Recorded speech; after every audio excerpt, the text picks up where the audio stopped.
In the future, a species of creatures emerged from the ground and destroyed human civilization. What's strange is that these monsters won't go above 8,000 feet. It's like there's some kind of barrier at that altitude. At this point, Will and his son have been living in the Rocky Mountains for 3 years. People are slowly going back to a more primitive way of life. But Nina, a scientist, hasn't given up on the idea of fighting back. She's been working on different kinds of bullets every day, but so far, nothing can penetrate the monster's skin. Then one day their peaceful life is shattered. Will's son's chronic illness suddenly worsens.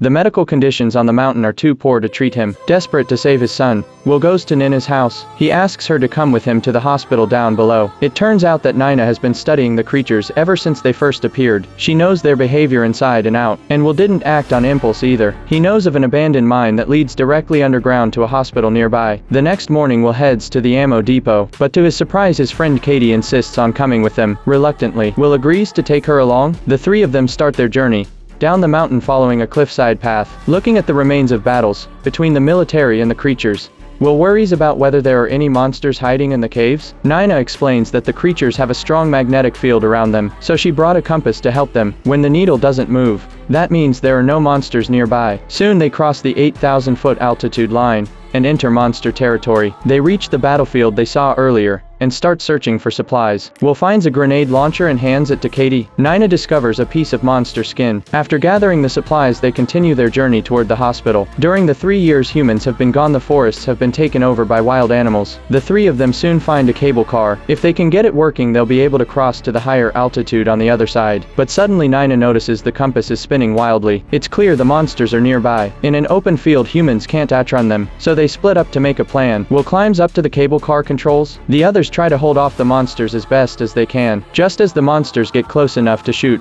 the terrifying red light suddenly disappears. At that moment, Katie, panicking, accidentally fires a shot. This attracts the attention of the monsters, and they go into a berserk frenzy.